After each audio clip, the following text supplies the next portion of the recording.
Todd Boehly has resisted the urge to sign the shiniest of objects, with news that Chelsea are now passing on the opportunity to pick up Cristiano Ronaldo. What does this mean for the wantaway Man United star? And what does it say about Chelsea's new owner and the Blues' new way of thinking transfers? I'm joined by James Benge to discuss all and that much more on Qué Golazo. Qué Golazo begins now. Today's Qué Golazo episode is presented by Gillette Clear Antiperspirant. For those who don't like to sweat, the choice is clear. Gillette is your ticket to all-day freshness. Gillette, the best a man can get. Hey, everybody, I'm Michael Lahoud, and I'm joined by the one and only James Benge. Benge, how you doing? I'm very well, thanks. How are you? Man, just sweating away in this Texas heat, and I was definitely sweating over what looked like to be the worst news of this transfer window. We're going to just dive into that. Cristiano Ronaldo and Chelsea. Yeah, I'm trying to work out, is the worst news that Ronaldo's staying at Man United? Oh, jeez. You know, we could do that on the Man U deep dive as a United fan. I think so. That could be the worst of these. But the second worst was to go to a rival. And looking at this transfer saga, you know, how did this all come about? Let's go back to the beginning before we get to how we got here. Well, I mean, it's pretty simple. You know, earlier this month or late last month, Cristiano Ronaldo told Manchester United he wanted to leave. You know, he wants to play in the Champions League. He is the Champions League's greatest goal scorer. He is kind of one of its most successful players ever, the face of that competition. And I think, you know, a player that's very conscious of his legacy and that wants to eke out as many years at the top of the game as possible, didn't want to be playing in the Europa League with Manchester United. He told them he wanted to leave. They said publicly, or they briefed publicly, that they didn't want to sell him, that they wanted him to see out the final year of his contract. And, you know, we are where we are now because no real interest has materialized. Chelsea, their owner, Todd Boehly, he spoke to Jorge Mendes, and Ronaldo was one of several things that they discussed in that meeting, and they've been mulling it. But the news has kind of come today from within the Chelsea camp that they don't want to sign Cristiano Ronaldo, and that pretty much leaves Ronaldo. I mean, we can talk about this a bit more, but it leaves him with very few tempting options in Europe. That much is sure is certain.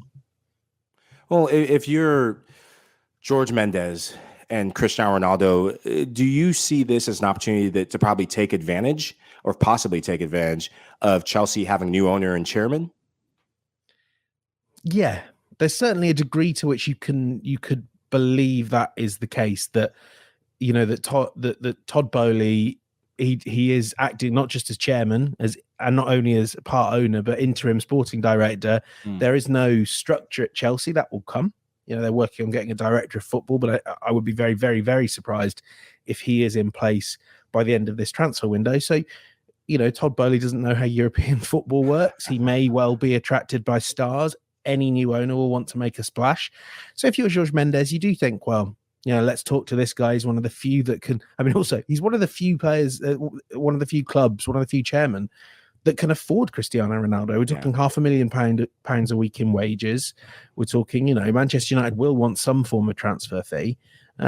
It's a huge investment, and not one that pretty much more than half a dozen clubs outside the Premier League could afford to make. So, yeah, I think there is an argument that maybe they were trying to test out Todd Boehly's footballing intelligence. And, you know, we can talk about this a bit more, but I think Todd Boehly's probably passed that test, and this would not have been a good move to make for Chelsea.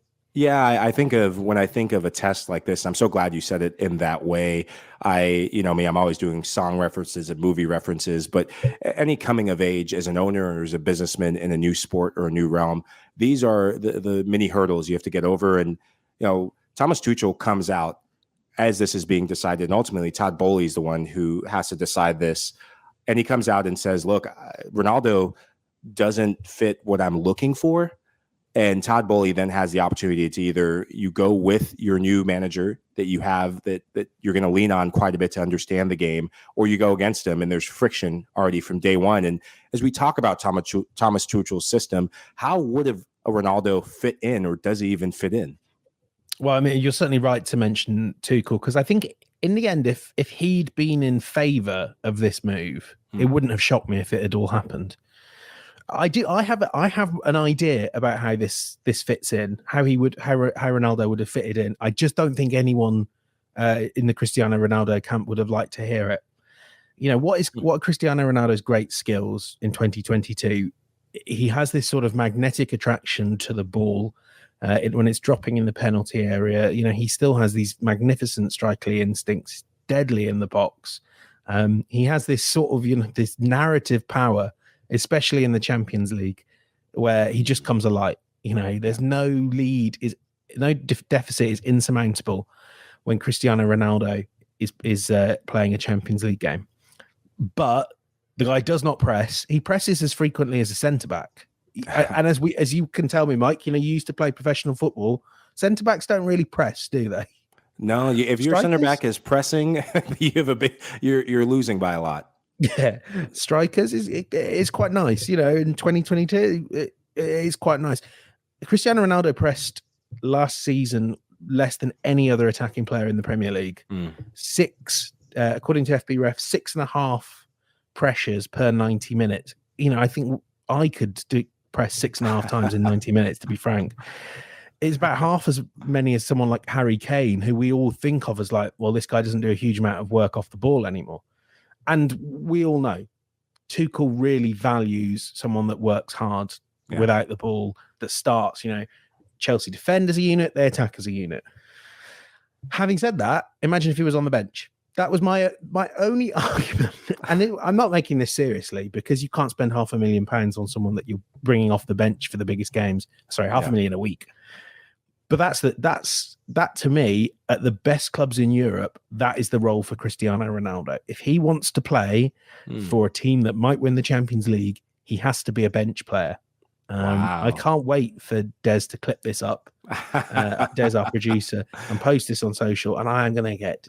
But it's true, and I'm sure you agree with me, Mike, that, like, you know, you've seen him in a Man United shirt. You can't really start Ronaldo against the best teams, can you?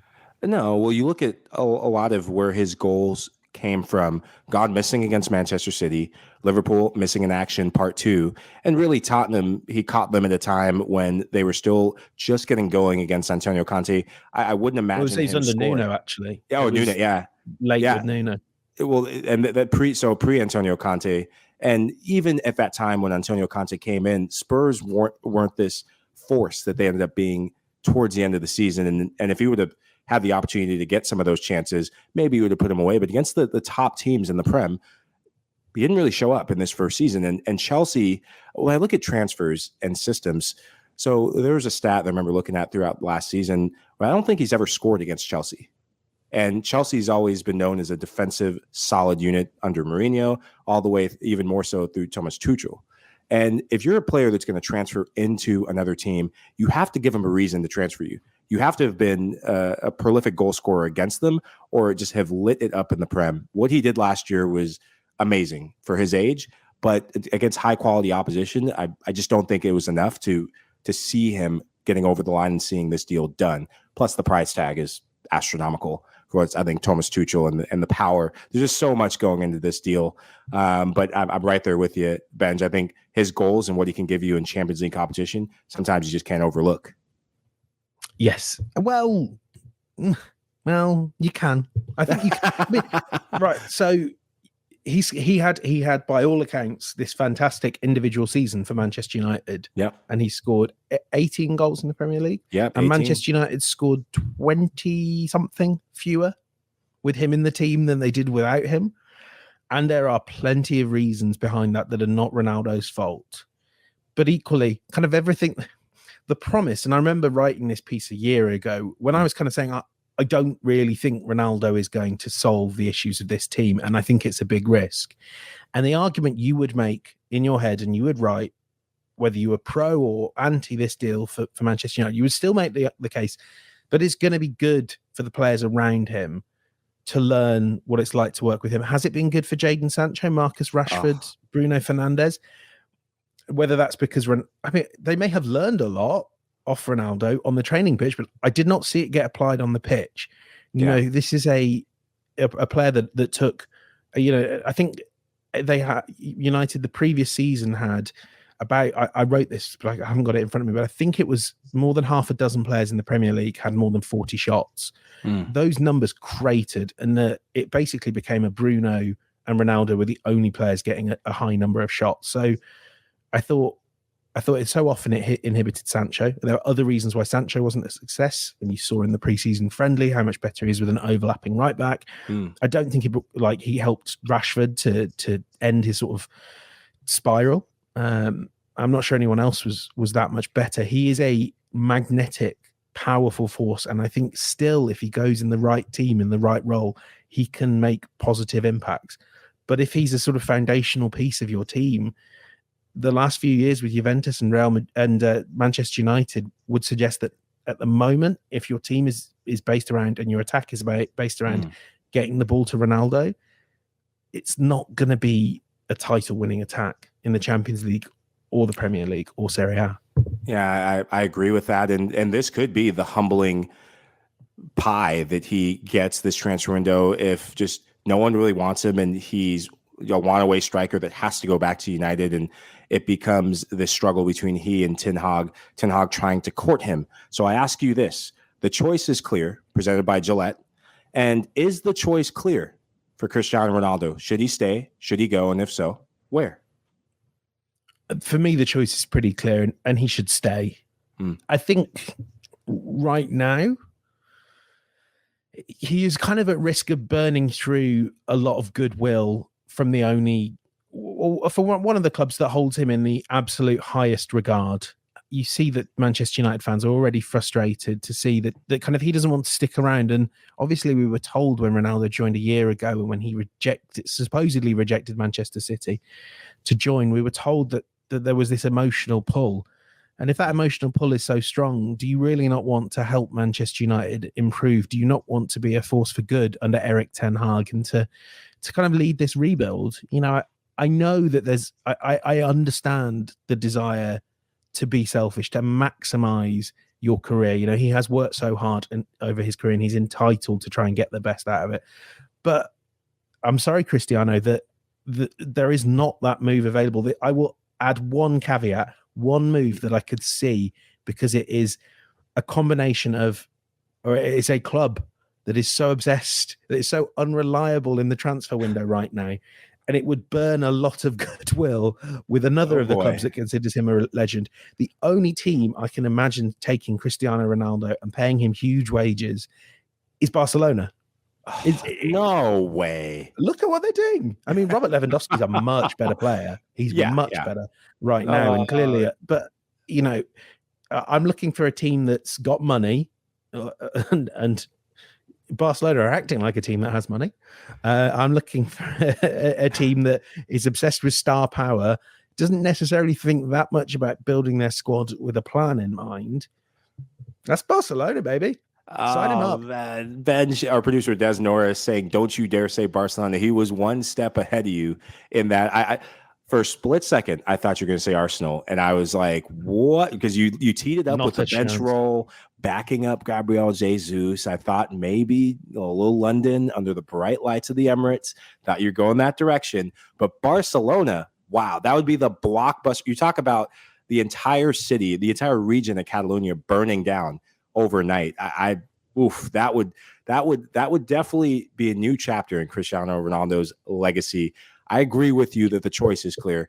As a United fan, look, at the end of the day, when I look at our attack, Anthony Martial is leading the line given their preseason match against Liverpool from what we saw, but we don't really have depth at the striker role. And because Ten Hag and United were planning on having Cristiano Ronaldo around because of the Frankie de Jong chase and just so much still being put towards getting rid of players, I think this would be disastrous if he left, and it would tarnish his legacy, especially in the red half of the city of Manchester. Wouldn't think he'd be welcome back if he went to any Premier League rivals or if he left in this manner when things are hard. And on the flip side of things, Benj, let's talk Todd Boehly. American owner, wealthy guy, takes over Roman Abramovich's Chelsea, and he's no stranger to bidding on Chelsea. I think he bid back in 2019, $3 billion.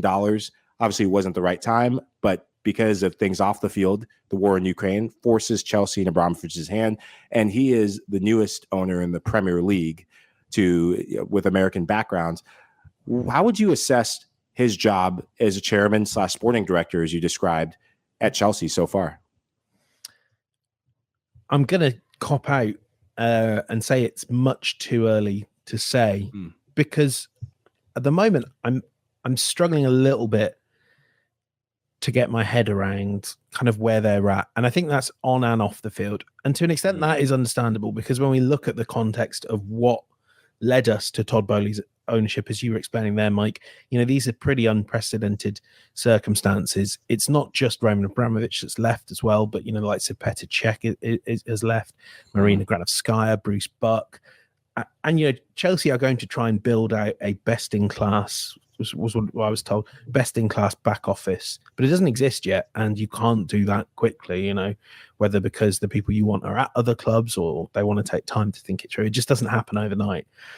And, therefore, a lot of this is falling on Boehly's shoulders. Obviously, he is the face of the consortium with him and Clear Lake and various other shareholders. He's doing an awful lot at once, and it's hard to know what the plan is that they're building towards. I mean, we sort of see this in recruitment where the midfield looks old, it looks a little bit light on numbers, and yet there's no real focus there. We're seeing them chasing 3 centre-backs at once. I know they lost, obviously, and this is the other thing, they're playing a lot of catch-up, losing Rudiger and Christensen for nothing, basically losing Lukaku for nothing because it was that difficult keeping him around. It is, Boehly has started on the back foot. I know that people that know Chelsea better than me say that, there's been a lot of people very impressed by his attitude, his willingness to listen and be open and honest and communicate.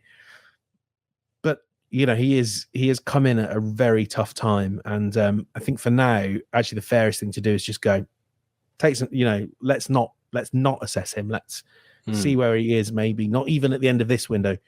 In a year's time, we might have an idea of how well Todd Boehly has changed this club on and off the pitch. Yeah, I'm thinking about some of the players they're linked with, and really that need to fit into Thomas Tuchel's system and wants and desires, and also the need to make an impression as a Premier League owner and chairman with a blockbuster signing. And what do you make of the signing of Raheem Sterling? Do you think that's enough to wow Chelsea fans, to give them hope? I love it. I think it's fantastic because the sort of issue when you looked at Chelsea's front three last season really looked like it was going to be on that left of the three. Obviously Lukaku struggled, but every time I watched Chelsea and Kai Havertz was playing there, I was like, well, there's your solution. And obviously that's what Tuchel concluded quite swiftly. Havertz is he's not really a false nine. I hate when, can I just go on a rant? I hate when absolutely. He is a bit more, but he's kind of like a target man as well. And people have said this about Sterling, that Raheem Sterling's going to play the false nine. No, he's not. He's not going to do what a Leo Messi or a Francesco Totti did and start on start in that deep number 10 role and do stuff from that. He's going to play like a poacher in behind. Sorry, ran over. He's Sterling, not a false nine. I have it maybe. But Sterling was the kind of missing piece for me in that attack. He's an upgrade on Pulisic and Werner, someone that gets in the box, gets shots away. He does have that Werner-ish tendency to miss a lot of big chances, but he scores an awful lot as well. I think the second most goal contributions of any player under Pep Guardiola after Leo Messi is Raheem Sterling. He's consistent. He's excellent. He's going to have a point to prove to Guardiola and to Gareth Southgate and make sure he nails down that World Cup squad. I love it. And also, he's a London boy as well. I think in every way, this is a really, really good signing. The only thing I would say is a slight cloud, a dark lining on the silver cloud that we have. He's quite old, at least in terms of, 27 is it? He's got to hit the ground running in years 1, 2, and 3. It's not a signing for 10 years. It's a signing for three to 5 years. Could be great though for those 3 to 5 years. Well, given the likes that you already have English talent there. You talk about the World Cup and the World Cup being on the horizon, the motivation for players. that's one thing that Boehly and this Chelsea team have in their pocket. But talk to me about his relationship with Thomas Tuchel, because when you're an American owner and you come into the Premier League, you have a lot to do. You have a lot of rebuild and refresh in this Chelsea squad that didn't perform to expectations last season. Is that relationship, do you know much about that relationship, how that is? And also, is Thomas Tuchel or someone within that staff advising him? Thomas Tuchel is advising Boehly quite heavily in that he has real influence. Obviously, as I was saying earlier, a lot of the people that were above Tuchel have left the club. Your Bruce Bucks, your Granovskayas. So inevitably, when that vacuum of power is created, something fills it, and it's pretty clearly Tuchel. We are seeing this when they're looking at someone like Presnel Kimpembe, who used to work with Tuchel at PSG. You can see that that's a sign of his growing authority. And don't forget as well, he is hugely popular with supporters. Like every game at Stamford Bridge I was at last season, you'd hear those chants of "We've got Super Tommy Tuchel." He wants to be there for the long haul. Chelsea fans want him there for the long haul. He knows what he's doing. And yes, it was a disappointing season last season by their very high standards. And I think, actually, to be fair, as he said in the FA Cup final post-match press conference, they got to 2 finals and just happened to lose to Liverpool. It's not bad. Given the circumstances, what I think is one of the most trying seasons any club has gone through in the Premier League in recent years, I think he's, safe as houses, really. I know it's Chelsea, but it's a different sort of Chelsea. And Todd Boehly won't want to he won't want to be quite as like Abramovich sacking any manager once there's a bad run of 5 games. If nothing else, there just aren't that many coaches that Chelsea haven't burned their way through. But this has been a trying time for Tuchel, but one in which he's emerged more admired and more influential at Chelsea, that's for sure. Oh, that happens when you deliver the Champions League in the way that they did against one of your Premier League rivals in Manchester City in year one, in the style that Thomas Tuchel did. And I love what you said about how he was able to miraculously steer this Chelsea ship to safety. And when you're a new owner coming in, and you're really, Todd Boehly's a hands-on sort of owner. And given that, he will want to have his face there. He will want to have his impact there. But I agree with you, in his best confidant, the best thing he can do is rely on the experience of Thomas Tuchel, who's been there for the good times and the uncertain times, and has still come out on top. The soccer calendar knows no breaks, so it's always all systems go here on Qué Golazo. Staying on top of the global game is an all-day gig. Then there's the added stress of being a helplessly loyal Manchester United fan who obsesses over every minor detail concerning my club. Throw in, on top of that, the studio lights, the public speaking, the breaking news. It's a recipe for perspiration. Nuh-uh, not for yours truly. Fortunately for me, sweat and bad odors are 2 things I never have to worry about, thanks to the long-lasting power of Gillette Clear Gel Antiperspirant. I can get on with my day, which mainly involves staying on top of the latest Manchester United news and telling myself it's strictly for work purposes without breaking a sweat. Gillette Clear Gel Antiperspirant goes on an anti-white mark formula and protects your nostrils from those nasty under armpit smells while giving you 72 hours sweat protection. If you want all-day freshness, the choice is clear. Gillette Clear Gel Antiperspirant is a tap-in. Hey, everybody. Welcome back to Qué Golazo. I'm Michael Lahoud here with James Benge. Benge, so far, so good on the show. We're talking Chelsea. We're talking transfers. And let's dive into this year's Chelsea transfer window. New owner, same coach. How would you rate their transfer window so far? Raheem Sterling, looks like Koulibaly might be a done deal or close. Nathan Ake. Talk to me about that. How would you rate them? I actually like all 3 of those signings. If we start with the big one, we were obviously talking about this beforehand. Raheem Sterling for me, and maybe get your scores as well. That's a 8 out of 10 transfer as well. Decent price paid for an England international, someone who knows the league, and you can get them in straight away. Koulibaly, who kind of as we speak, he's been doing his medical in London and then is going to fly out to the States next week. That's pretty much all done and dusted. I'm intrigued. I remember talking to the Napoli owner Aurelio De Laurentiis 6 years ago, and even at then, Chelsea were desperate to get him. You know, Antonio Conte was phoning up De Laurentiis saying, "Please, please give me Koulibaly." You know, I can find the videos on my social media page, and De Laurentiis was like, "Sorry, I need him." Which kind of does beg the question, why can he go now? At 31, do Napoli feel like they don't need him anymore? He wasn't going to sign a new contract, so this is a good way to cash in. I think if you have to replace Antonio Rudiger, it's a good signing. I think in an ideal world, they would have kept Rudiger, who is better, but Koulibaly is he does everything really well. You see some videos on him on social media. He's going to have those Rudiger-y qualities of advancing the ball up the pitch, maybe even taking the odd shot and hitting them really well, in addition to being just a absolutely top-tier dominant centre-back. He'll let them, put him and anyone else pretty much next to him. You can play a back four, which Tuchel hasn't always been that comfortable doing. Ake, better than he gets credit for. When I saw him play at City, and it was infrequently, I thought he played well. For a left-sided centre-back in a back three, I think he's pretty solid. My thing with that would be, and I know we'll come to talk about a few other players as well, but if you sign Ake and you lose Levi Colwill, who lit it up with Huddersfield last season in the Championship, really highly rated, and a lot of Premier League teams will try and get him if he thinks there isn't a path to first-team football. I would rather have Colwill as my 5th, 6th choice centre-back than Ake. If Ake is only coming for squad depth, you've got that in your academy. And we've seen so often Chelsea losing these really talented youngsters because they haven't given him a chance. I don't know what you think as well on those three. Yeah, I think the fact that we talked about Ronaldo not coming in, I think that would have been a distraction from the real need for this Chelsea team.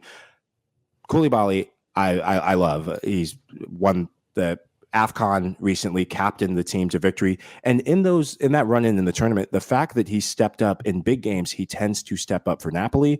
And in big games for Senegal, he steps up and he will be their leader at the upcoming World Cup. He has that confidence factor and that calm. To play in the Premier League, you need to have swagger. You need to be able to go up against the biggest and strongest, fastest. But you need to have that air of calmness in big games when you're going up against the cities, the Liverpools. And I was going to ask you if you thought, and you answered that by saying, is this an upgrade in Koulibaly versus Antonio Rudiger? I think given where they're at right now, I would argue that I kind of think it's an upgrade for Chelsea getting Koulibaly versus Rudiger. Rudiger, the way he ended his Chelsea career, he was lights out last season. Hitting bangers from 40 yards out, playing at the peak of his powers, but he still has that ability to come up with one rash error, one red card away that we could see get exposed in Madrid in the upcoming season. For Koulibaly, a Chelsea team that's trying to find their identity with a manager that really loves this back three system, they need that calming presence. It's not going to be Thiago Silva. He's getting older. They need someone who's playing at the peak of his powers, and I think they'll have him in Koulibaly. And given what you said about Raheem Sterling earlier, let's dive into English talent. Conor Gallagher, do you think that he's a player that could break through in this upcoming Chelsea team? I don't think there are many more unorthodox footballers in the Premier League than Conor Gallagher. Conor Gallagher doesn't really do anything that a big six midfielder tends to do. He has a skill set that when you compare it to a lot of other Chelsea midfielders, they don't have. So in that sense, fantastic. What a guy to get. But what you really have is someone who presses hard, wins the ball back, takes a lot of shots and takes them well and gets in positions to make a contribution in the final third. But as a central midfielder, he's not a big one for possession, for build-up, for setting the tempo, for breaking down low blocks. And he didn't have to do that at Crystal Palace where, Patrick Vieira did wonderful to maximise Gallagher's qualities. It was a 4-3-3 without the ball, with Gallagher dropping in to be a midfielder, and then almost immediately a 4-4-2 when Palace got the ball back and Gallagher was one of the two strikers. And obviously there are lots of teams that do something similar, but not to the dramatic extent that Palace did. How that comes across in a Thomas Tuchel team, I don't know. And I'm really excited to find out. I think it could be great. I also think Gallagher's not so fantastic that you change the whole identity of how you play. Yeah. Even if you switch to a 4-3-3, you would have Jorginho, Kovacic, Kante, Mount. I will come to talk about the midfield anyway in a moment. You'd have all of them ahead of him in the pecking order. And I think, I don't know, but I think this may end up being like not the perfect fit of manager and player. But like, give it a go, man. He's a really interesting footballer, and I can't wait to see how he gets on at Chelsea. Yeah, it'll provide good competition given this Chelsea midfield is aging and injuries have been a big problem. And a player who's on the cusp of breaking into the English national team in a World Cup year, this could be the break that he and England are looking for. And given what they've done in the transfer window, and they've been active so far and continue to be active, have they done enough to challenge as a club for the Premier League title next season? No, not quite. That doesn't mean that they can't. Like, I think Chelsea could be the third best team in Europe. Could be. Wow. But I think the first and second best teams are English. I know this wasn't reflected in the Champions League final, but I think they're English, and I think they are way out in front. And I think Chelsea are missing actually a few pieces. I'll be intrigued to see how whether Ben Chilwell's back to his best at left back, or left wing back. If not, that's a problem. I still think, just compared to what you can confidently predict City and Liverpool will get from their forwards, do we see enough goals, even with the addition of Sterling in that front line? I think it needs a player like Mo Salah or Erling Haaland. That's what Chelsea, what Liverpool and City are going to have. It's probably what Chelsea don't quite. I think Raheem Sterling will get quite a lot of goals, but I think if he's your top scorer, you probably aren't winning the title.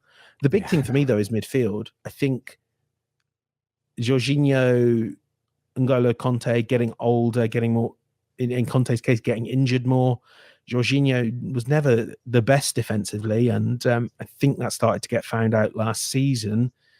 And it just feels a little light on numbers, whatever system Tuchel's going to use. I think it needs one more really quality player in there. Even then, I think if City and Liverpool are at the peak of their powers again this season, Chelsea are going to struggle to keep up with that pace. And I think it's more likely to be that they will find themselves in a little bit of a battle with Tottenham and with Arsenal. We'll see. I'm so glad you said it. So glad you said it. And with Arsenal, I think that you 1 and 2, I couldn't tell you the order. 3, 4, 5. I mean, I've got a rough idea of where they'll land, but I think there's quite a bit of flexibility there. But I think Chelsea will probably be nearer to Tottenham, Arsenal, than they will be to Liverpool and City. What do you think?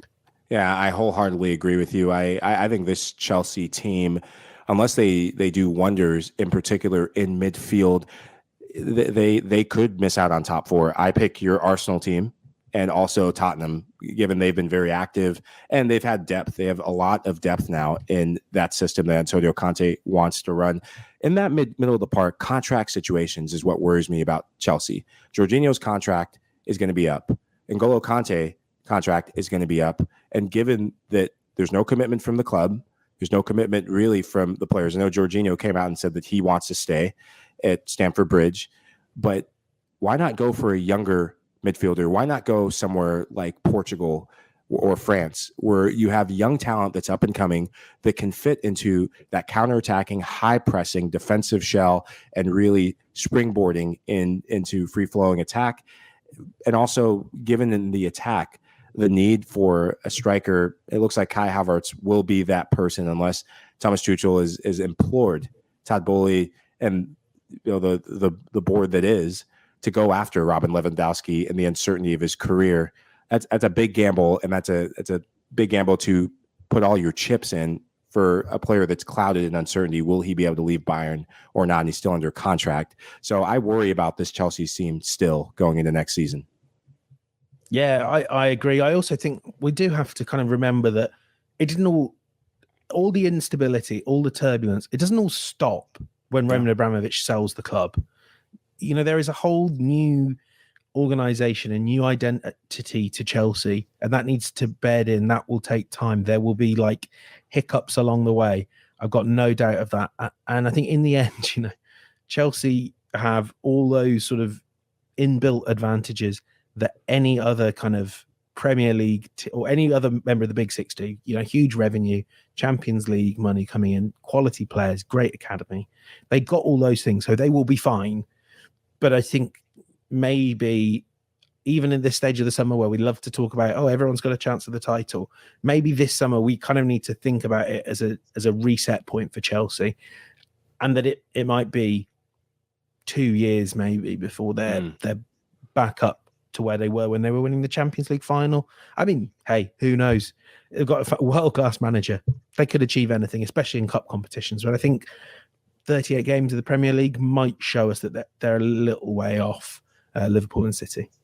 Well, Chelsea may have a world-class manager, but we have a world-class sports personality in you, James Benge. Thank you, as always, your contributions, your thoughts on everything English Premier League and world football. This has been Qué Golazo. Started with Ronaldo, ended with Chelsea and Thomas Tuchel and Todd Boehly. Final thoughts, James Benge, as we close out.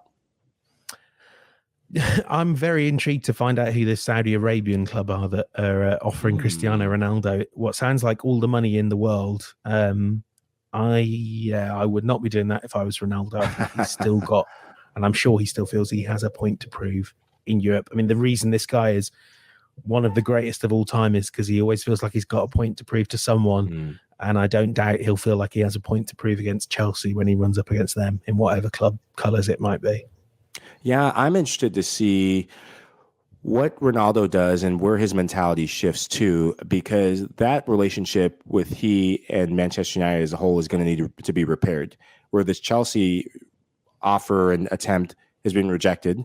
And really, if he takes the money and runs, that's the biggest damage to his legacy, not his bank account, which doesn't need any more dollars and cents. I mean, this guy is just loaded and he's earned every single penny. But with so much rebuilding happening at the club, I'm interested to see, should he show up for preseason, what happens. He and Erik ten Hag, and on the Chelsea front, gosh, these transfers that are happening, they're so close to happening for their back line. I'm interested to see how they gel with an aging Thiago Silva in the end. But as always, we'll see in the coming weeks and months. Good news is Premier League soccer is almost back. This has been Qué Golazo. I'm Michael Lahoud. He's James Benge. Goodbye.